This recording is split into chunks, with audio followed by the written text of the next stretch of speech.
ഒന്നാമത്തെ ചോദ്യം, വൈകുണ്ഠസ്വാമികളെ സംബന്ധിച്ചുള്ള താഴെ പറയുന്ന പ്രസ്താവനകളിൽ ശരിയായവ കണ്ടെത്തുക. 1. 1908 തിരുവനന്തപുരം ജില്ലയിൽ കൊല്ലൂർ ഗ്രാമത്തിൽ ജനിച്ചു. 2. അദ്ദേഹത്തിൻ്റെ വിശ്വാസ സംഹിത അയ്യാവഴി എന്നറിയപ്പെടുന്നു. 3. അരുൾനൂൽ അദ്ദേഹത്തിൻ്റെ രചനയാണ്. 4. കണ്ണാടി പ്രതിഷ്ഠ നടത്തി. ഉത്തരം ഓപ്ഷൻ ബി 2, 3, 4 മാത്രം. രണ്ടാമത്തെ ചോദ്യം, വയനാട്ടിൽ ബ്രിട്ടീഷുകാർക്കെതിരായി നടന്ന കുറിച്യ കലാപത്തെപ്പറ്റി താഴെ പറയുന്നവയിൽ തെറ്റായ പ്രസ്താവന ഏത്? 1. കലാപം നടന്ന 1812-ലാണ്.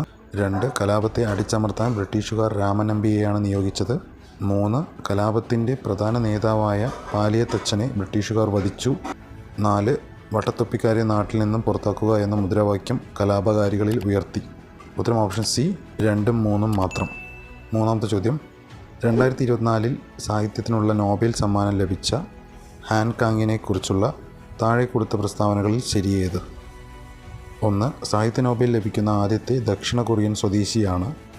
2. സാഹിത്യ നോബൽ നേടുന്ന ആദ്യ ഏഷ്യൻ വനിത. 3. ദി വെജിറ്റേറിയൻ എന്ന നോവലിന് മാൻ ബുക്കർ പുരസ്കാരം നേടി. 4. ദി വൈറ്റ് ബുക്ക് അവരുടെ ആത്മകഥാപരമായ രചനയാണ്. ഉത്തരം ഓപ്ഷൻ ഡി എല്ലാം ശരിയാണ്. നാലാമത്തെ ചോദ്യം, താഴെ പറയുന്നവയിൽ ശരിയായ ജോഡി കണ്ടെത്തുക. 1. 1885 ഇന്ത്യൻ നാഷണൽ കോൺഗ്രസ് സ്ഥാപിച്ചു. 2. 1907 സൂററ്റ് സമ്മേളനത്തിൽ കോൺഗ്രസിൻ്റെ പിളർപ്പ്. 3. 1934 ഗാന്ധിജി കോൺഗ്രസ് പ്രസിഡൻ്റായി.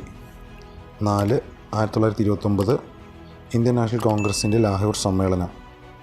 ഉത്തരം ഓപ്ഷൻ എ 1, 2, 4 മാത്രം.